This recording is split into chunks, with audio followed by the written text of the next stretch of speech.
Welcome to the human side of scale. So today I am delighted to be joined by Mark Templeton, a product designer turned technology leader, investor, director, and mentor. Mark is best known for leading Citrix through more than 2 decades of extraordinary growth, transforming it from a small software company into a global enterprise technology leader.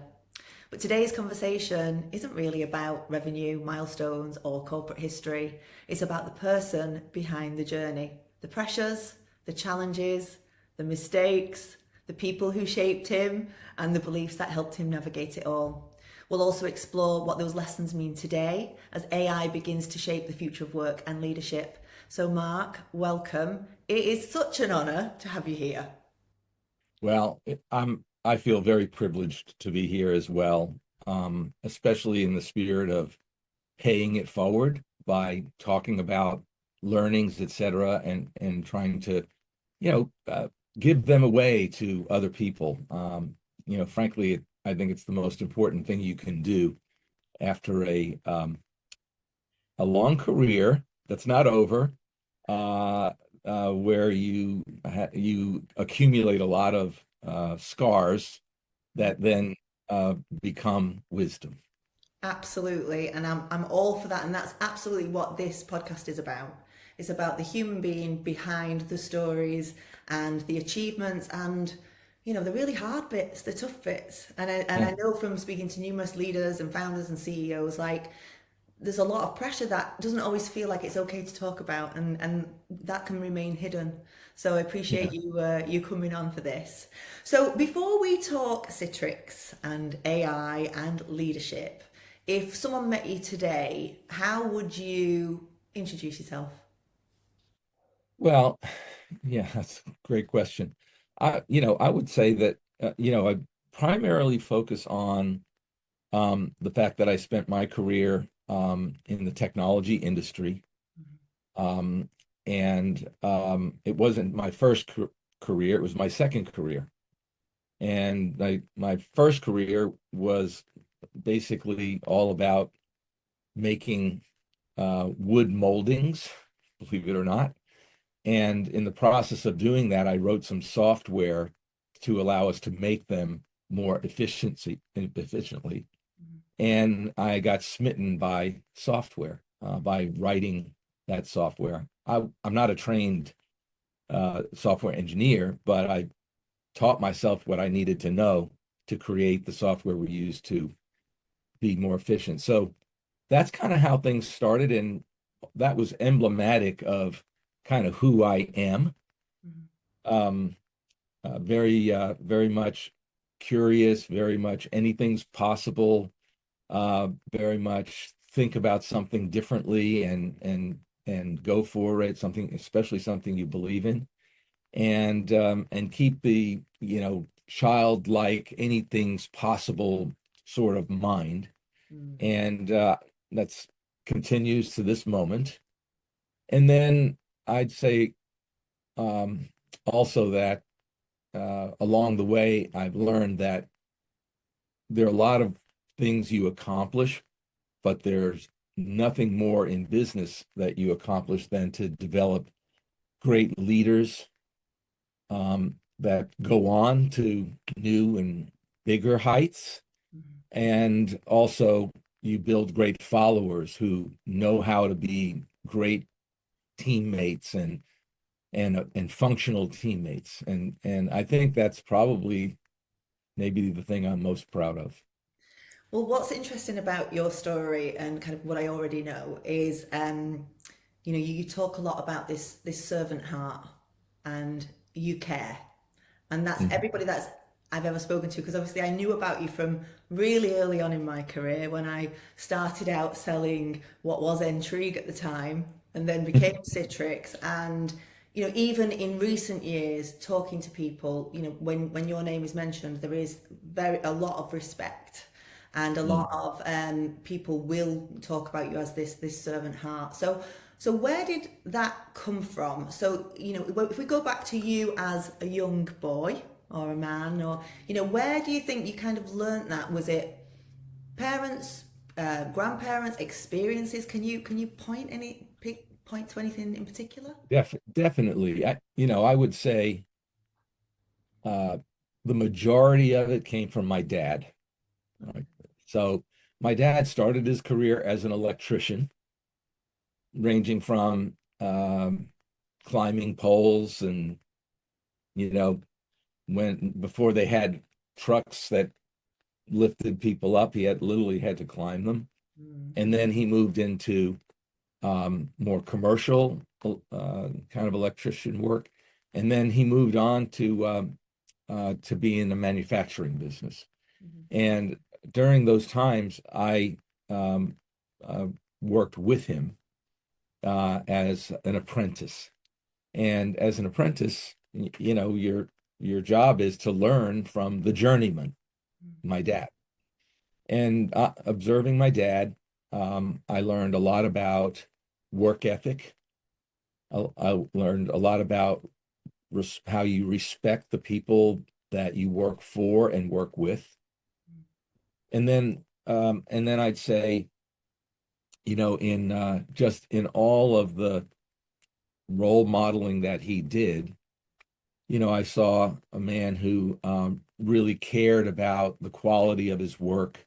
He cared about the people that worked with and for him. And I think probably the best sort of short story that I can tell is when I worked at the factory with him. I was on vacations working at the factory.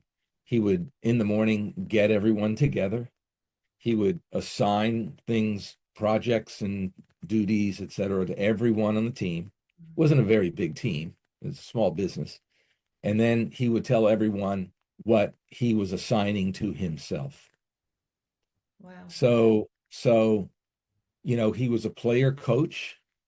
And I also noticed over time that my dad would very typically choose sort of the dirtiest, like the dirtiest work, in other words, not the most interesting. Mm, And he was setting an example very much.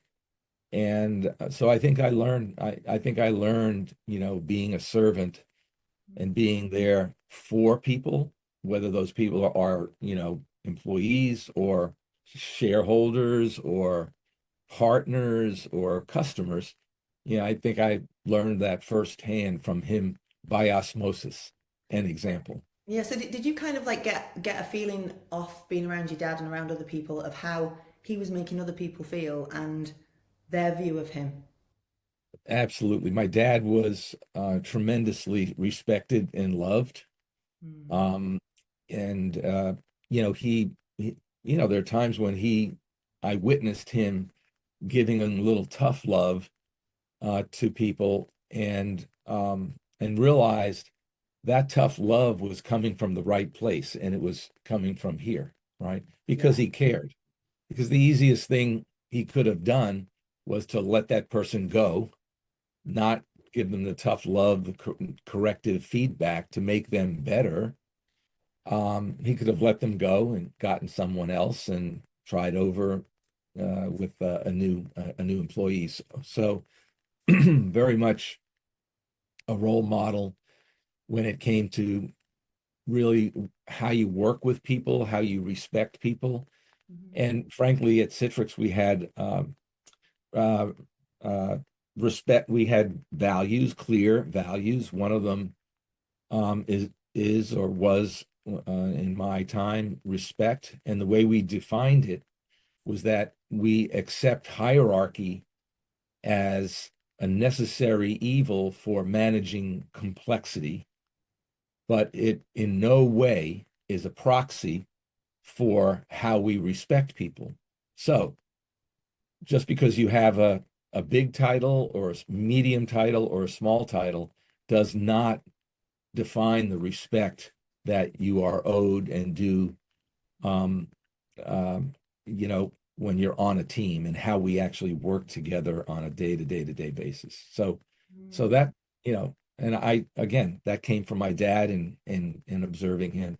I love that. I love that. And I think, that's a really valid point as well, isn't it? It's like this idea of being loving isn't always allowing people to get away with things and not, and Right, maybe not having a hard conversation.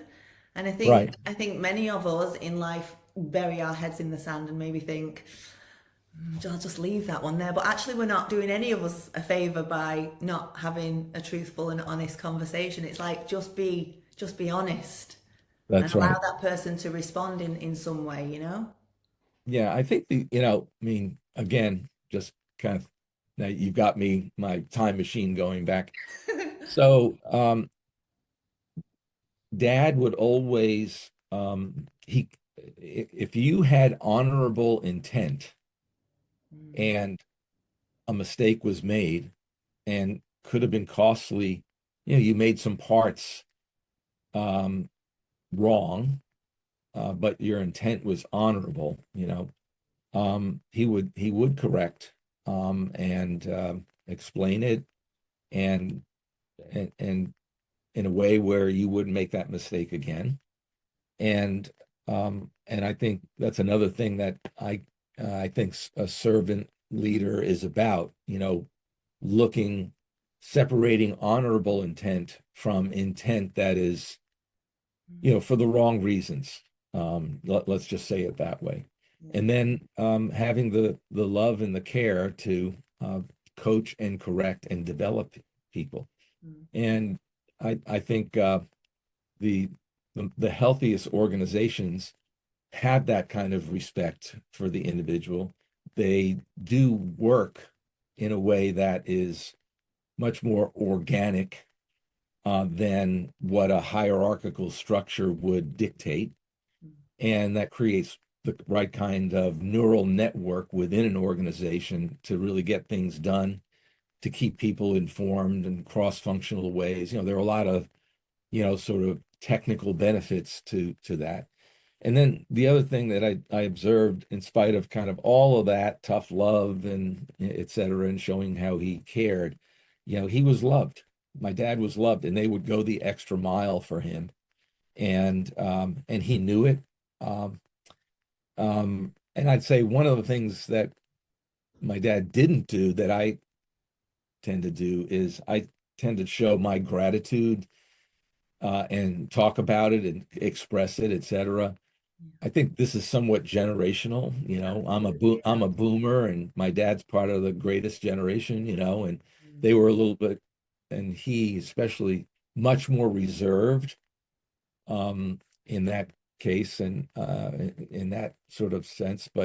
Um, but nevertheless, he showed it when he showed it when it it it was needed, and people could see it in him and mm. sense it in him. And I think that's absolutely right. The generational thing. It's like, as we evolve, I think men in particular are getting better at showing their feelings. Right. That has been a huge hindrance, hasn't it, throughout Yes. the generations Yeah. to not actually be able to express Yeah. yourself fully, you know? Yeah. Yeah. I, when I coach, when I do my own coaching, especially with men, I tell them they have to get an extra chromosome. Okay. And because that extra chromosome in my book is where EQ comes from, where empathy comes from, it's where instinct comes from. Um, and Intuition. intuition comes from, and trusting all of it comes Yeah. from. I think Okay. as well, it's like And it's I think that's the hardest part. yeah, and it's an embodiment feeling as well. Hmm. It's being able to embody like that feeling of safety. I think allows that. If you don't feel safe in your body, I think you're going to struggle. Yes. Yeah. And yeah, you come to that conclusion somewhere along the way, perhaps from scars, from, you start in a place where your digital brain is really controlling your career, your professional life, right? You're very analytical, you're very logical, you're really working hard to be able to explain, et cetera, in a digital sort of way.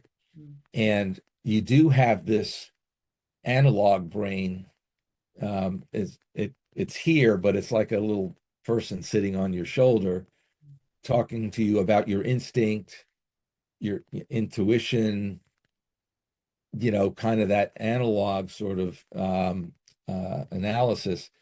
And when you're early in your career, you just don't trust it. No. And and you don't have enough credibility to express it that way. And over time, when you get enough scars, and those scars turn into understanding and then wisdom, okay, and then that's when I think you tip the scale to a balance between digital and analog, and I think make better decisions. I think you communicate better, and you have a much higher level of confidence in making decisions, and you're much better at failing fast and unwinding a bad decision, admitting that you made a bad decision, and moving in a new direction. Yeah. I think there's an element of the pride as well is not as strong as when we're younger. You kind of tend to own up to things a bit quicker and just kind of go, okay, well, yeah, that's just what happened rather than trying to protect it. Yeah. Yeah, I think over time you get just much bigger picture oriented, longer term. Your eyes go up to the horizon.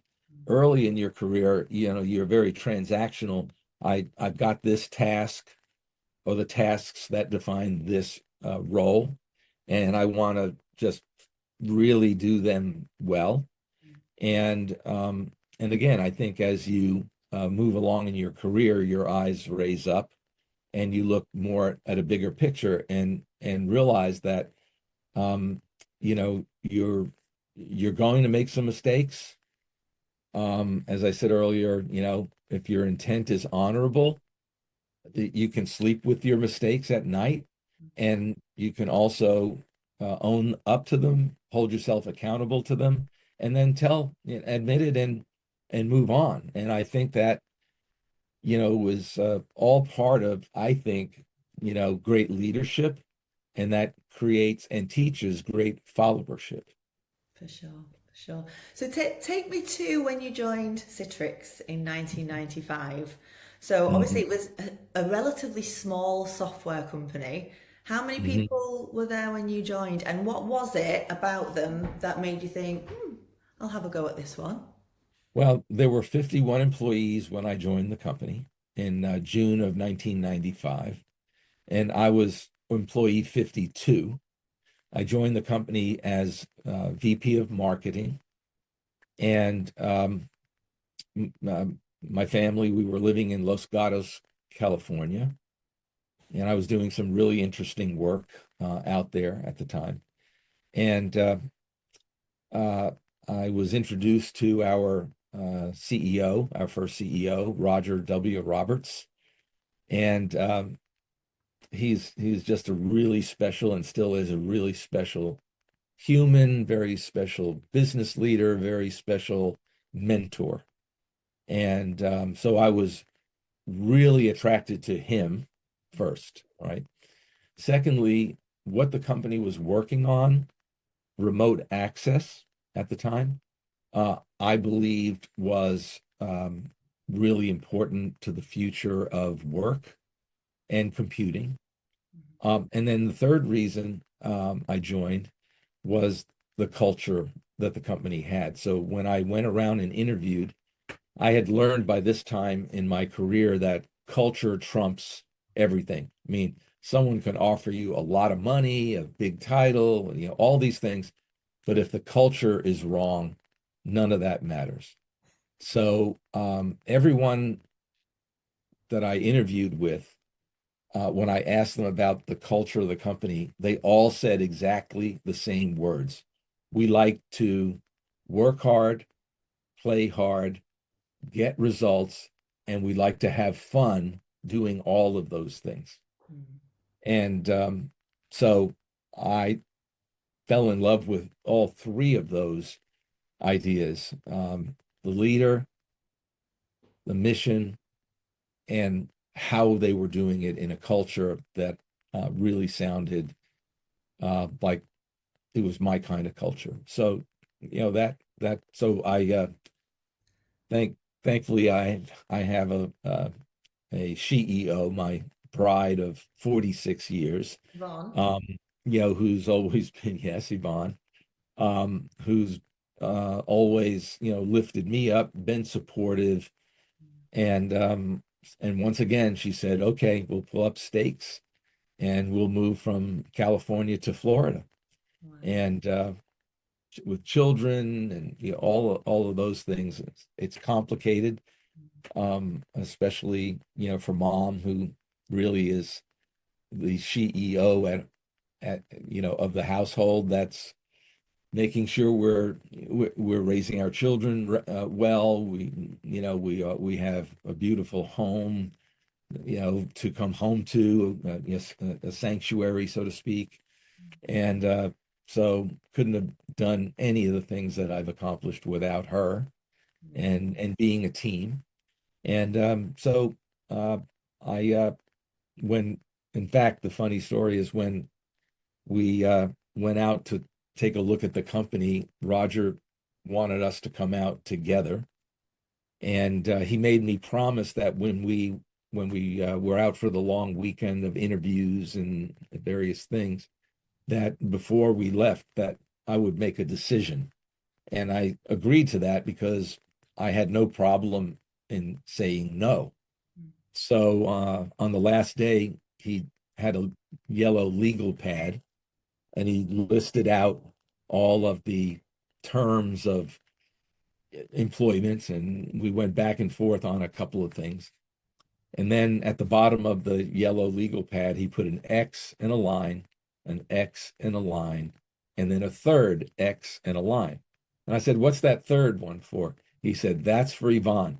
Go call her down. We were in a hotel. Go call her down because she has to agree to this just as much as you do.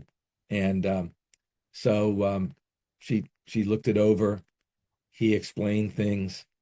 And he said, what do you think? And she turns to look at me, and that stare, that if I could kill you right now, I would, but I don't want to do it in front of Roger Roberts. She said, I'll sign this on one condition. And I said, well, what's that? And she said that if this startup does not work out, we are going to go back to California, Silicon Valley. You're going to get a real job and you're going to shut up forever. Wow. And I said, okay, I agree with that. I picked up the pen and I signed it, and then she signed it. And that was it. You never had to go and get a real job. There you go. I I never had to. Wow, that's, I mean, and I really, really want to dig a little bit deeper into your relationship with Yvonne as well, and sort of, Okay. maybe how things were affected as you became CEO, etc. But one of the things that I just really wanted to cover was the believe or leave Yeah. side of things. Yeah, I I think think it's just incredible. I'm very much see the power of belief. It's something that really, really yes. interests me. So to see it's kind of was that your idea, believe or leave, or was that just Well, you know, I would say it was the truth is it was in the moment. It was an in the moment message, Mhm. but it was based upon, what was not only in my heart, in the heart of the company that I was privileged to be given the leadership of. Okay, so um, we had um, every company has times where they have trials and tribulations, and have to really look at the tea leaves, and your belly button all at the same time, and decide, where are we and how are we going to solve these problems, and then make a decision to pivot. And we had one of those moments. It was in the early 2000s. It was about 2003. And in 2003, we had a time when we had to pivot from the idea of remote access to a bigger idea that we called the virtual workplace. Okay. which was a much bigger idea, and that was to virtualize the entire workplace experience. And so it meant we had to have multiple products. Meant we had to do successful M&A. It meant we had to really see ourselves as a much bigger company in a small body, becoming that company. It meant a lot of things that we were training people to understand. So about 700 of our team were in Fort Lauderdale, getting that training. And I was asked to come at the end of the training to talk to everyone. No slides, just a few words, and then some Q&A. And so they had been through all the detail around the transformation that we were uh, responsible for driving the company through. And so when I finished making my comments and I asked if there were any questions, it was very quiet. To start with, a hand goes up. A young man who I still admire to this day. He stood up and he said, "Mark, those are great words and ideas for transforming the company for all the newbies in the room. But what's your message to the old timers?" And I thought about it, you know, for a few seconds. I don't know how long it was. It was like this long pause because you could have heard a pin drop in the room because it was kind of like the elephant in the room. Mm. And I thought to myself, well, I could say something that would make the old timers feel good and kind of gloss over it and almost like be a politician, all right? Or I could just tell the truth, all right? So I decided to tell the truth. And I said, the message around the transformation is the same. We're all in this together. The additional message I would have for old timers is you got to believe. You got to believe we can do this. You got to believe that what we're doing is important. You got to believe in your leaders. You got to believe that this is going to be fun and rewarding. And if you don't believe, that is perfectly okay. But if you don't believe, you got to leave. And you got to leave to make room for believers because it's going to take belief to actually accomplish all of this. And I don't know, there was this moment, it was like silence. I don't know how long it was. And then the room exploded and I got my first standing ovation. And Wow. and and it taught me something so important. Um, of course, a standing ovation, makes you feel really good inside. But I always try to take that and think, now, what am I learning from this? And what I learned from it is that authenticity Mm. is one of the most important characteristics of leadership, telling the truth, because people are smart. Mm. Your team is smart. And you learn along the way that teams are just waiting for the moment that the leaders understand what's broken and own up to it and do something about it. Well, the thing that strikes me about that is, in that moment where you said those words, they didn't come from a pitch, they didn't come from being practiced, they just came through you. And it's that presence and that actual believing your own words. It's like a transmission, isn't it? That's where the standing ovation came from, like the transmission of the Mhm. frequency of what you were saying. Yeah, I think again, maybe I'm overanalyzing it, but the, I was hired in the image of the culture. Mhm. And part of that image was a passion for what we were working on and a belief in it. And so, as I said earlier, to a large degree, I was only expressing what we were doing every day, but maybe not saying it in some new words.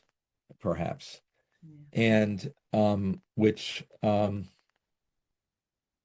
yeah, and I hope, I don't know this for a fact, but I hope that first of all that the old timers in the room, they they got the message that if they if they weren't believing, they were in the minority and they had to either sort of get with it or get on with their careers.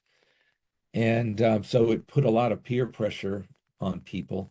And I also think that's also a characteristic of strong cultures. Strong cultures have a way of keep cleansing themselves, pushing the elements that are not consistent with the culture, pushing them out. Mm-hmm. And I think all of that was at work in that moment. And hopefully there was a lot of learning that took place, not only in me, Yeah. but in everyone that was in the room and experienced that moment. But I can tell you it was in November of 2003. So Right. that's how impactful it was. I bet a lot of Uh, other people really remember that moment as well. I can feel like I was there. I think so. I think so. So obviously you became CEO, um, and I don't think from what I gather, you weren't didn't have your eye on the prize of the CEO. In fact, I don't think you No. actually really wanted to be a CEO. So how on earth did that happen? Well, you're right. I mean, if I ever write a book, they'll either be a chapter or the cover of the book will say accidental CEO. Okay. Okay. And so after joining the company in June of 95, we actually went public 6 months later. Mm. And so I was employee 52. I think we had 75 employees when we went public December 8th of 1995. And Roger, our CEO, had told me that, hey, Mark, IPO plus 2 years, I'm going to retire. And, I didn't think anything of it when he said that. And sure enough, 2 years later, he came to a staff meeting and he said, hey, everyone, I've told the board that I'm ready to start the succession process and retire from the company. And so people on the team encouraged me to put my hat in the ring to be considered, and I was telling them it's a bad idea. It's not something I'm hungry to do, etc. I love being the CMO, and I was having a lot of fun and success with it. And but they were encouraging me. And they were encouraging me because I think we, in general, felt that, gee, we're still very small, very young. I mean, there might have been 250 people by that time. And we felt that we were still fragile as an organization and growing very fast and having all of the challenges of growth. And those challenges are typically that whatever worked yesterday is broken today because you're growing so fast. Mm. So I went to Roger and for advice, and I told him I was being encouraged, and he said, "Well, I will put your name in the hat, but there's one condition." And I said, "Well, what's that condition?" He said that if the board does not choose you as a successor, that you won't leave the company. And I said, like, I went this way, sleeves out of my vest, because I don't really want to be CEO to start with. And so then, he went to the board, and I don't know what kind of conversation they had, but then he came back and he said the board's decision is to ask you if you'll be president, step up to the role of president, and we'll think about that as a 1 year sort of role. And then if you're doing well, you'll be named CEO. And if you're not doing well, well, we might ask you to be CMO again. Mm. And I said, that's great. I think that's, a great idea. And I said, yes. So, uh, in the interim, I had talked with my family because he had coached me around. Because I asked him, why do you not want to be CEO going forward? Why do you want to retire from Citrix? And he said, I want to retire from Citrix because I realize that what being CEO means in the future is some things that I don't want to do. I don't want the travel. I don't want to have to talk with customers, partners, investors. Yeah, I just don't want to do all those things. I don't want to do all the scaling things that are required, top grading the organization, kind of all those things that are necessary, but uh, sometimes not a lot of, they weren't a lot of fun to him.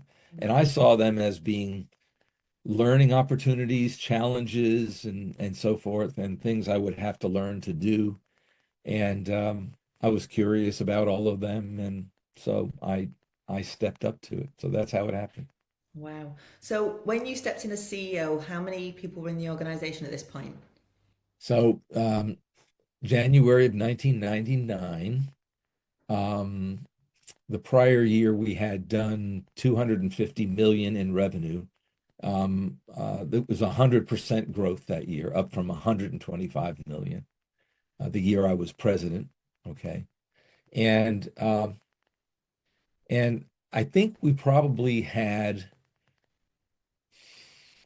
I boy, it's so hard to remember, a couple hundred-ish, probably a little bit more of that, 250-ish people, and obvious hiring, building, still rapidly. And then we were a public company, and I felt, I had a serious case of the imposter syndrome. This was what I was just going to ask you about. Yeah, Yeah. So yeah. the minute you got into so as you were president, was that kind of bubbling a little bit Training wheels. anyway? It's already there, yeah. And then you get into the CEO position. What starts happening for you? Take me through it. Yeah, yeah. So, as president, I'm talking with Roger, being coached by him, learning from him even more purposefully. And I'm realizing all the things I'm going to have to do as CEO, some of Mm, the things that he had mentioned, and how distasteful some of those things were going to be. And I think it took a year for me to develop this serious case of imposter syndrome.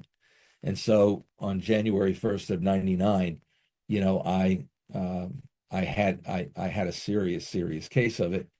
And Roger passed the baton to me and he said three things. Good luck, because luck matters.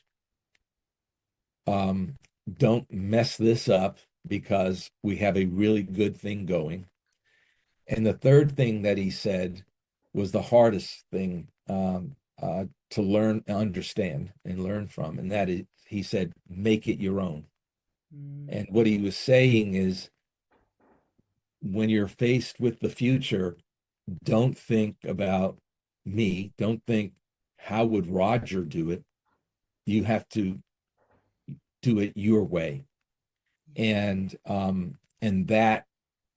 that's probably the most, I'd say, that was the most difficult thing that he said that created the imposter syndrome, because I mm, didn't feel that, I had my own way, and that I was really a poor substitute for him, because he was a great CEO. mm, And but then I also learned that the imposter syndrome is an important part of self-development, because if you have enough introspection to know and see yourself in the mirror as an imposter, and you internalize that, you will do all the things it takes to break out of that. And it takes years. mm. It's not something you realize on a Thursday, and a week later you've solved the problem. No, you're an imposter for a list of reasons, Mm. and those reasons then form your own personal development agenda, and you work on it over and over and over and over for years. And by the way, I think you never stop working on it. I mean, it is interesting because actually the imposter is the person probably that you think you have to be the CEO versus you actually embodying you as the CEO. But I totally get like that feeling of, you know, sometimes trying to fill someone else's shoes. That is the imposter, isn't it? It's like you are your own version of what's required now, but it's having the confidence to Spot on. into that, isn't it? Spot on. It's probably one part, what you think a CEO Yeah, should be, yeah. and one part Roger Mm, himself in being a great CEO and with him as the specific example, mm, and feeling like, wow, how am I ever going to be Roger? And wow, how am I ever going to be that that person, that CEO mm, that takes on the responsibility and does it in a way that uh, grows an organization. mm. And it was where I'd say I learned to articulate an important idea, and that idea was that I realized that the company could never grow faster or get bigger than me as CEO. Mhm. And so it put the pressure on me to solve this imposter syndrome and grow so that the company could grow. Mm. Because the nightmare scenario for me would was always, and I would tell the board, is that I would not understand when my expiration date was because we all have them. It's stamped on the lower part of our back. All right, okay. Okay, and we can't see it. Yeah. There's no way for us to see it. All right. So others have to tell you, and and and the onus is on you to make that expiration date, to extend it, right? And because you never want to be, I think, you never want to be the obstacle, for a company and a team that you love and respect. Mm. You don't want to be the limiting factor ever. Well, that I mean, that shows a lot of humility. I mean, I think some people don't have that self-awareness. Some people can't see that at all. So, you know, that is a great trait to have. But I can imagine incredibly pretty painful to go through. Well, I'm not sure painful. I think purposeful. Mm. Um, again, because it comes back to Uncomfortable caring. then maybe uncomfortable. Yeah, definitely Yeah, yeah, uncomfortable. yeah. Definitely uncomfortable. I mean, in my year as president, one of the uncomfortable truths that I realized was that within some reasonably short period of time, I was going to have to top grade every executive, um, all my peers that were on the IPO team. That was an uncomfortable truth because we were a team. We were a great team, but we weren't the team that was going to scale the company Oh, okay. in all the important ways. So that was very, very uncomfortable. Mm. And then, it was uncomfortable to pivot the company from remote access to virtual workplace because we had to get beyond being a one-trick pony from a product and distribution Mhm. go to market, perspective. That was very uncomfortable because we had to convince everyone that we had to develop all these new skills. And I think that, a key part of being a servant leader or a leader in general is to cause people to work on problems they don't think they have. Mm. And that's, you know, why creating a vision for the future, a better place to be, articulating the skills that we need and things we have to do, and then encouraging, incentivizing, and never giving up on that is it's uncomfortable. It's an uncomfortable spot. And you know, people say being CEO is lonely. I don't think it's lonely. Um, it's only lonely if you're probably doing it wrong. All right. If you're doing it right, you're not alone because no one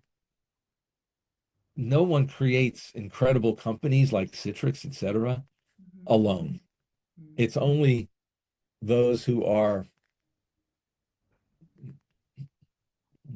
well, whatever. I won't even say what they are. They're just misguided, and they somehow think they're attributing growth and success, etc., to themselves.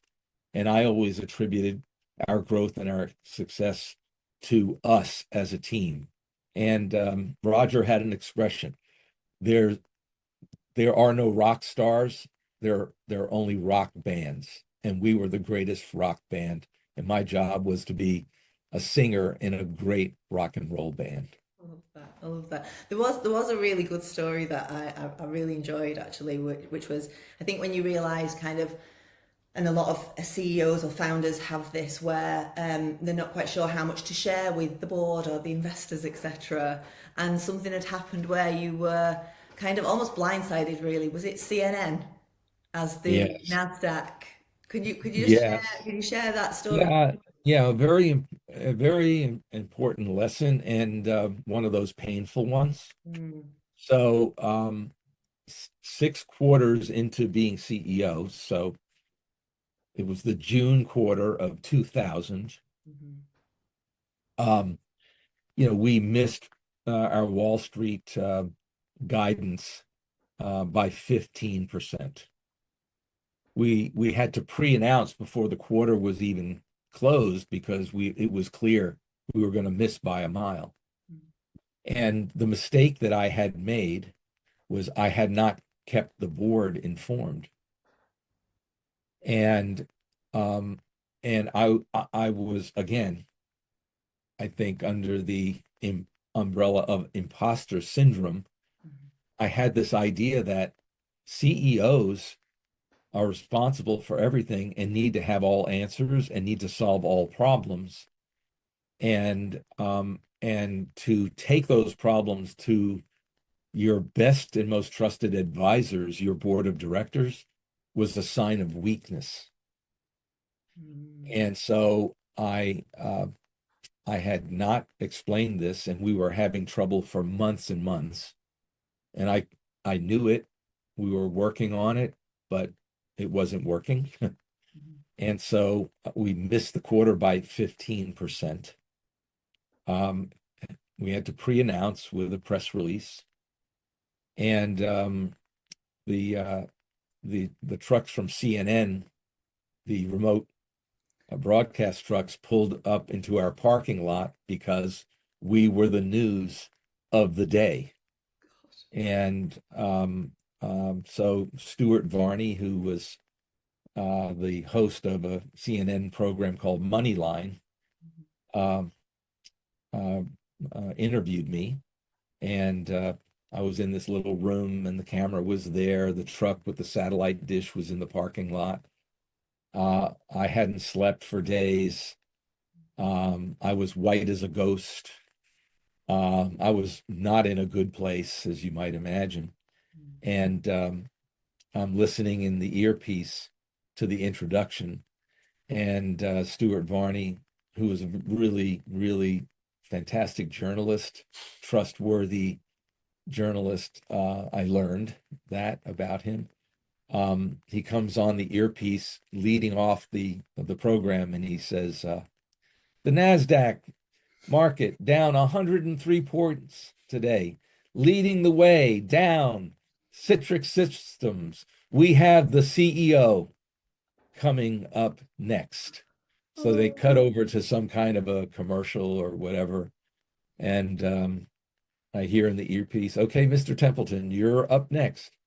So Stuart Varney comes on and starts asking me, and he didn't ask me any gotcha questions. He really let me narrate and really tell the story. And you always have to tell the truth. And I took accountability. I explained how great a company we had, what a great opportunity we had, what successful customers that we had, and culture, and how this was a short-term setback that we would correct, and we would be back. So you know, but for a moment when he led the intro, I thought to myself, boy, this is the biggest mistake I've ever made. I can feel it And for you. then after the fact, I learned it was the best thing that I ever did, because I learned that leading from the front is an example that great leaders set. Also, con I say controlling the narrative, having the narrative, being being given the microphone is a blessing, right? Take the opportunity to do it. Don't let everyone else tell your story. Let you tell the story, and and go first, and then let the cynics, and that, because they're there, they will be there. Um, let them do it. And it was a painful moment, Mm, because no one likes to fail in public. mm. And then it led to a demotion. I was demoted from chief executive officer to senior executive officer, and we did a public search for a successor, a new CEO. Yeah. And we did about 11 months later, we had fixed many things. And the board offered me my title back. And I, I was grateful, and it took only a microsecond to say yes. Wow. So I got my epaulets back, and the rest is history. Wow, what a journey. I mean, that is, I can imagine that being a very challenging time to go through. Yeah, The I mean, things that, public humiliation hmm, brought on by yourself, deserved, I'd say, is you know, it's a great teacher. yeah. Well, I mean, I would obviously, I would argue with that. I just think it's part of the journey, part of the growth. And it's just how you face things, isn't it? But there's definitely like this idea of failure, and that it's Yeah, humiliating. Like at the end of the day, you've got to go through something. Um, yeah. Well, I mean, if you listen to stories of people that you admire that have been successful in any endeavor, they could be athletes, they could be business people, they could be people that are political leaders, whoever they might be, and you listen to their journey, every one of them will talk about setbacks. of course. They'll talk about their scars, Yeah. and the best ones will tell you what they learned from those things. Hmm. And I learned a few things. That, first of all, never surprise your board. Yeah. Right, number one. Your board is there to advise you. The second thing I learned is the people who ask for the most advice are always the most successful people, right? Um, and I learned that uh, there's value in failure.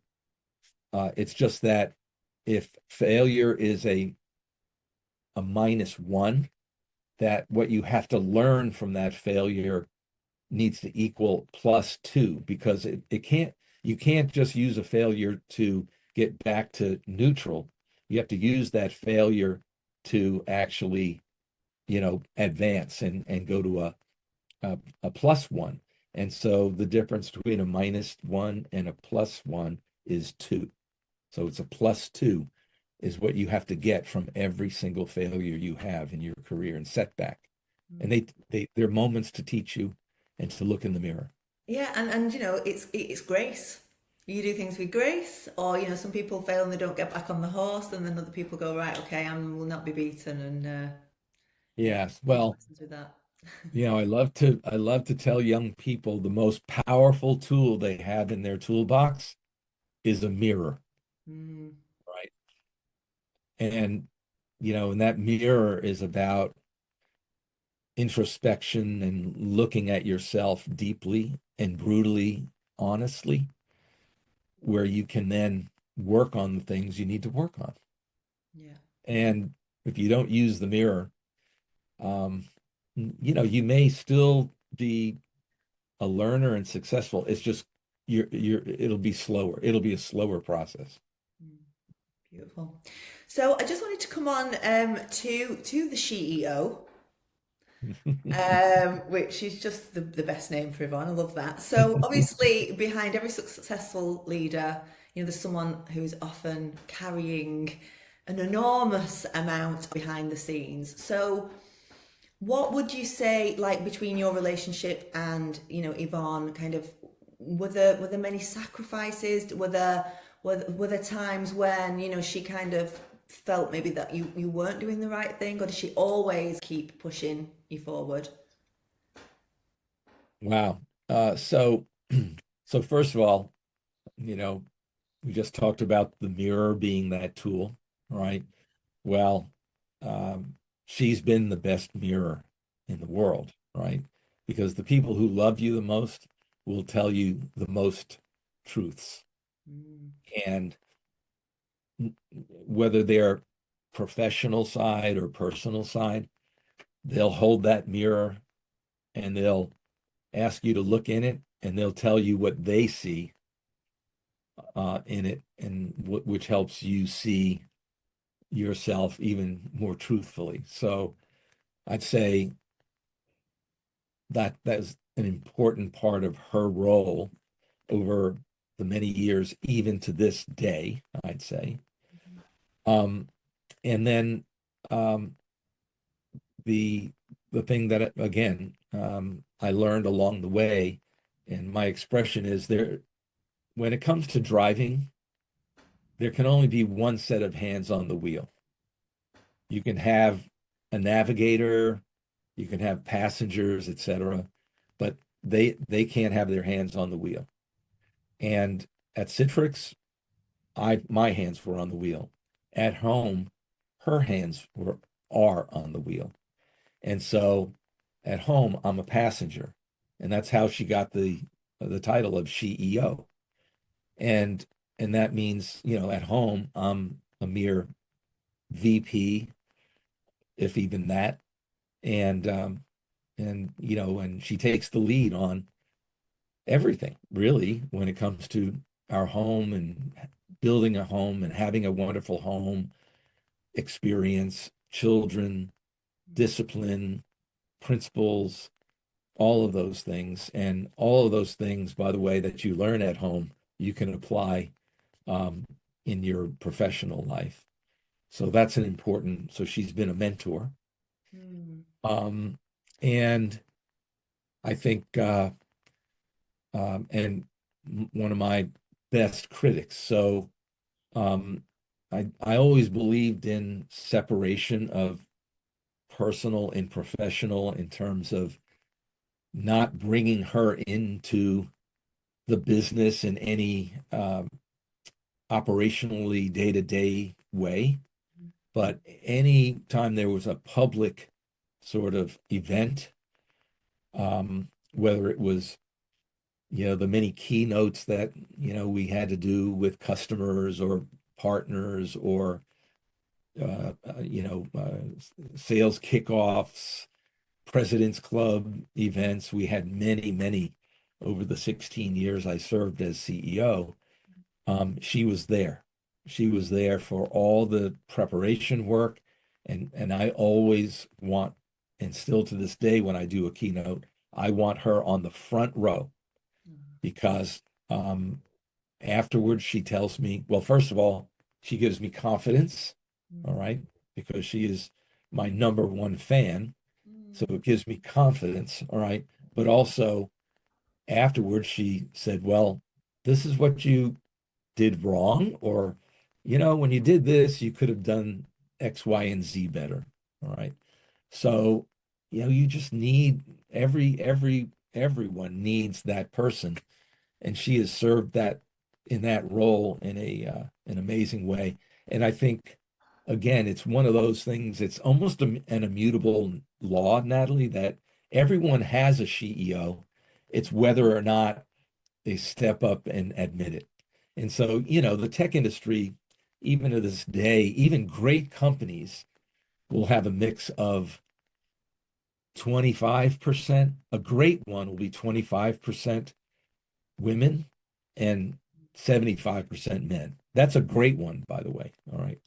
Um, and so as you travel and talk to groups, et cetera, you're talking, many times to a lot of men, very few women. And I would always ask them, raise your hand if you've ever spent multiple days and nights at home responsible for your home while your wife travels. No hands go up, no hands. And I would always ask them, you need to have that experience so that you have their experience and you can appreciate, the role that they're playing in your professional life and in your personal life. Um, having that experience of ownership of putting yourself in someone else's shoes is the most powerful way to understand and develop your own emotional quotient, as the saying goes. And um, yeah, CEOs are the most unappreciated members of every team. And by the way, I'm saying that in the context of my experience, Of you course. know, Yeah. the great women leaders, they have he-heos, I guess. Mm. All right. That are, behind the scenes and so forth. Mm. And then, she played an important role as First Lady, and that means being a role model and for in various events for the women that were there, whether they were, women in tech or they were the spouses of the men in tech, like at a president's club, let's say, and because I think this is something that's not really understood well even today, and that as a leader, you are under a microscope, Mm. right?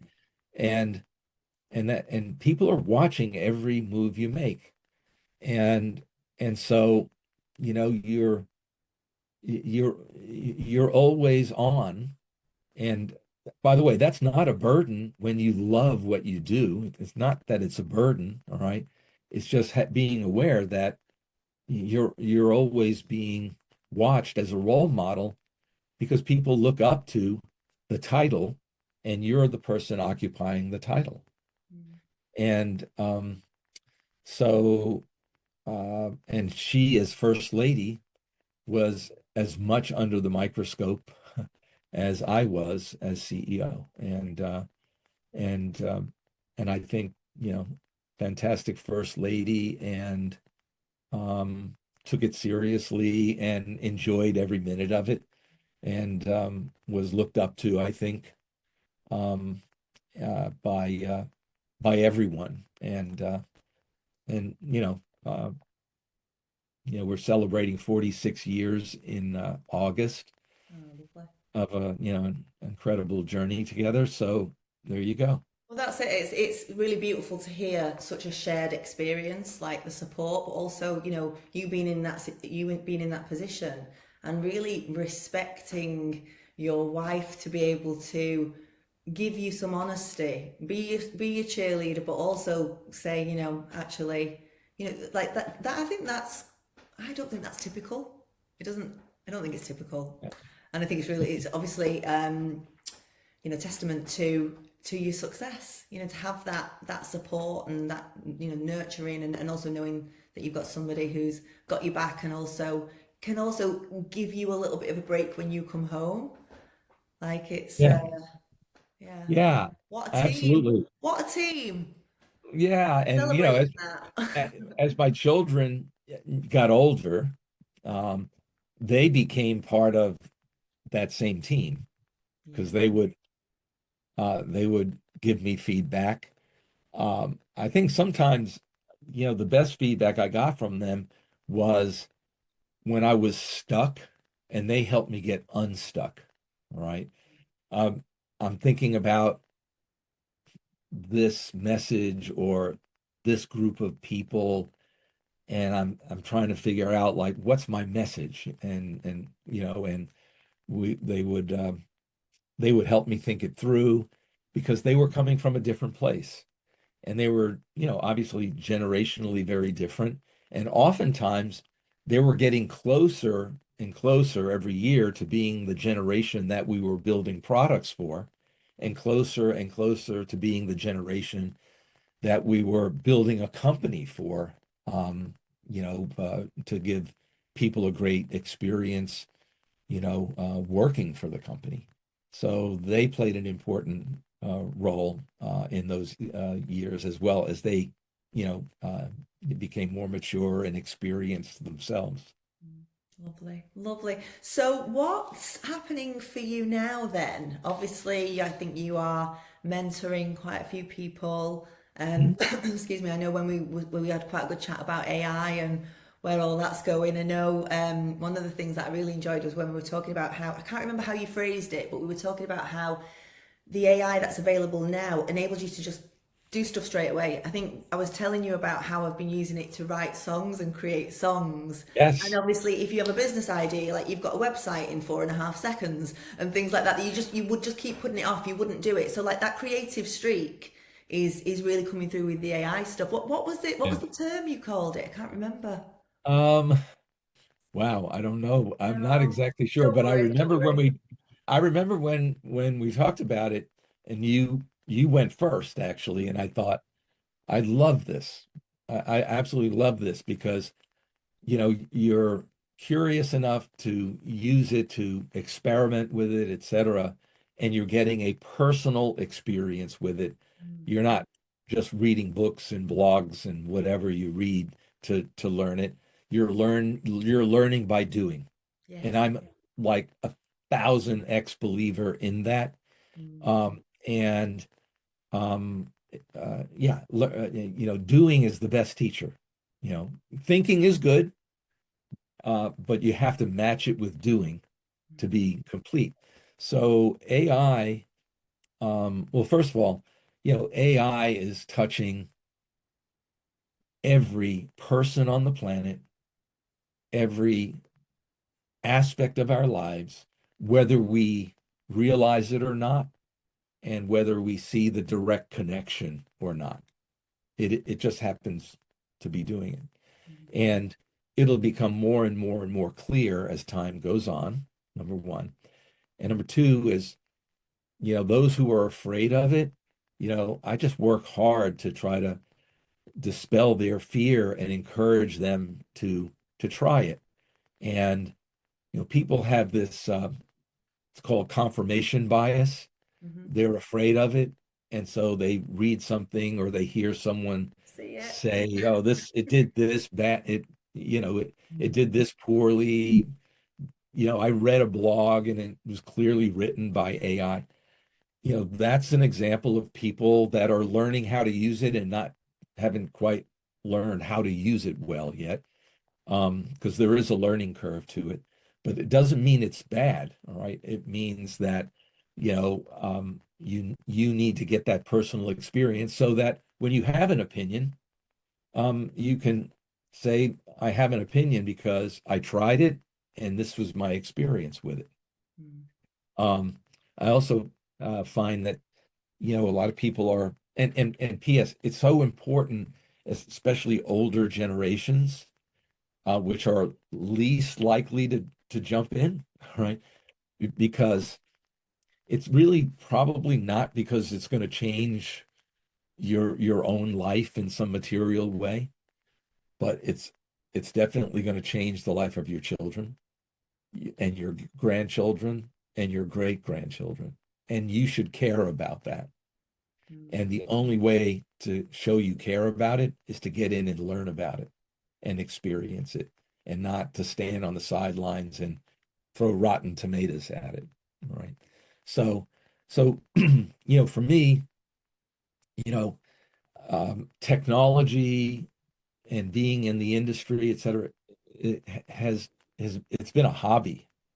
And, I always said that for me, work is a four-letter word, and you spell it LOVE.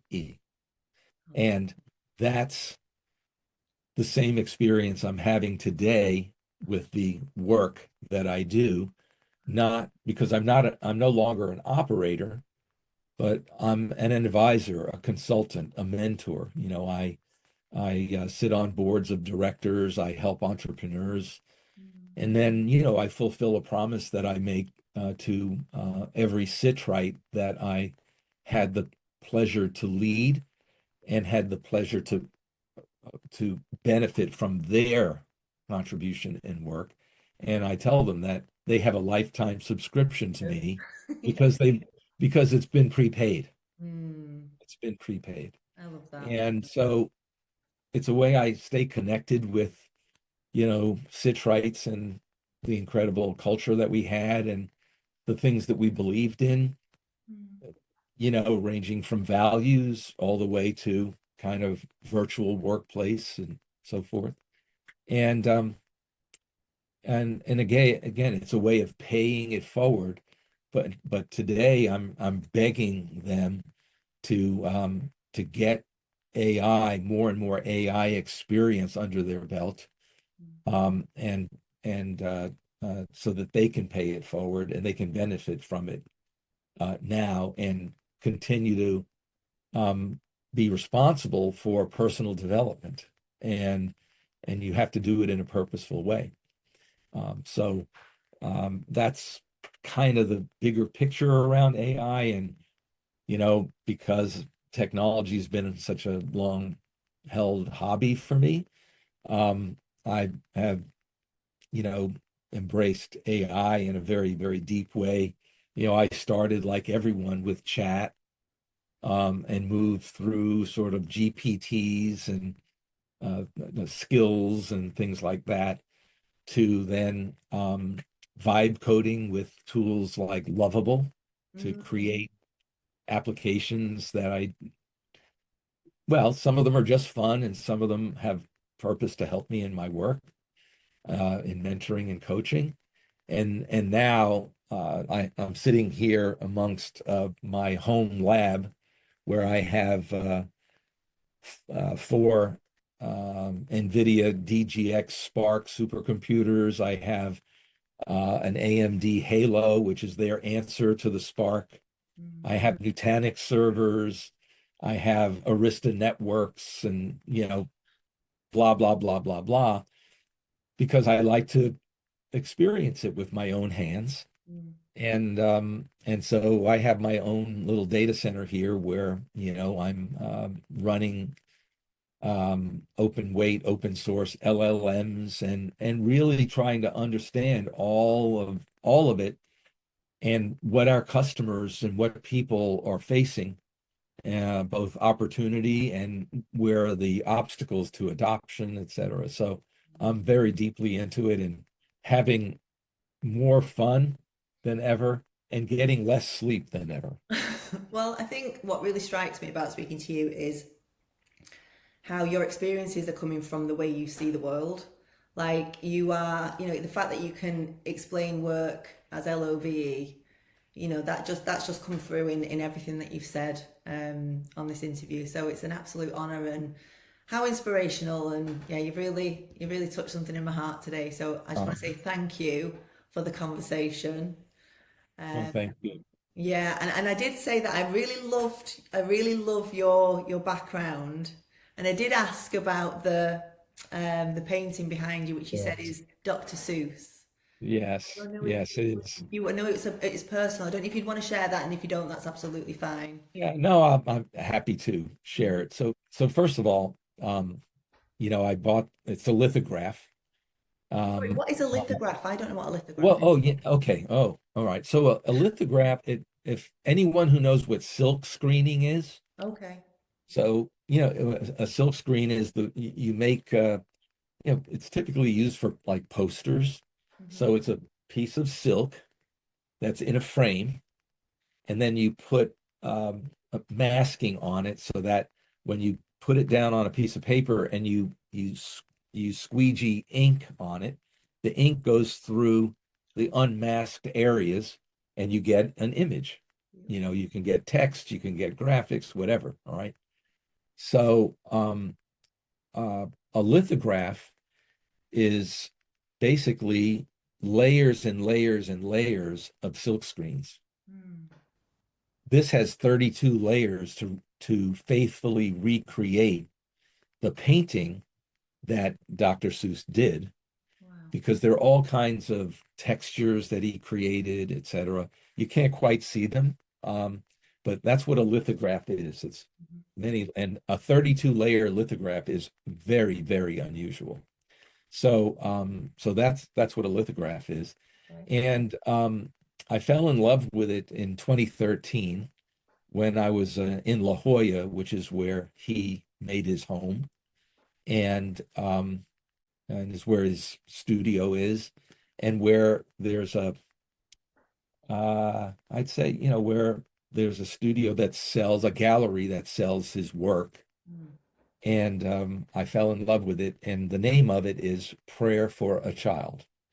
And I talked a little bit earlier about um, I think innovation really comes from having a childlike mind. Mm. And so a childlike mind is about whimsy, it's about the impossible and not understanding that something that you're trying to do is impossible. Yeah. And the childlike mind is definitely about creativity. Absolutely. And so this is all about whimsy, creativity, Mm.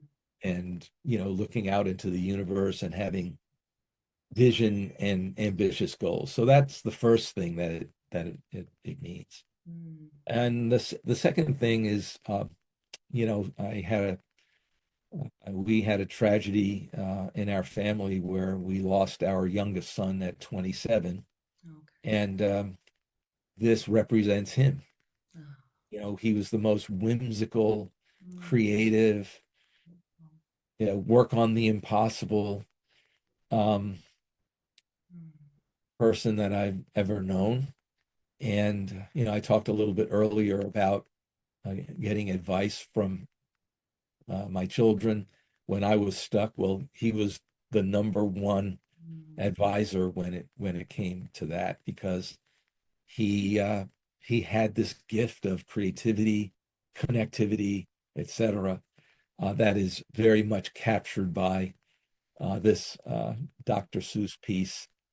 And every day I think about him, and every day I pray for him, and I think he prays for me. And so it is personal, Yeah. and it keeps me connected. Mm. Beautiful, and it's just a constant reminder to keep checking in with that childlike quality, isn't it? It's like, Yes, I mean, I don't know whether you believe in God or faith or whatever, but it's like for me, I understand that, the creation, it is the kind of coming from no mind, the I know nothing mind, and that's yes. where the creativity comes in. Yeah. I have deep spirituality, Mm. um, I can feel that. and yeah, I do. And Me too. I don't mind talking about it. It's not about a religion. It's not about a dogma. No. It's about values, principles. It's about the golden rule. It's about Golden just rule, yeah, yeah. the fundamental things that, Mm. I think our creator expects of us. And just trying to live those things as a human in this life, Yes. so that you set an example, and hopefully you get a ticket to the next life. Oh, that's so beautiful. Thank you so much for sharing that. Thank you. Well, Totally thanks for inspirational. well, thanks for letting me share it, because I think it's Yeah. important. It's important. Yeah, it is. Yeah. It is. And it just shines through you. Shines through you. So thank you for a really, really gorgeous, beautiful, honest, authentic, inspirational chat, Mark. I've absolutely loved talking to you. Well, it's been my pleasure, and it's been great to get to know you. Yeah, And thank you for this opportunity. I just loved it. I've loved our chat, me too. and maybe we'll get a chance to do it again. Part two coming soon. Okay. Thank you, Natalie. Thank you.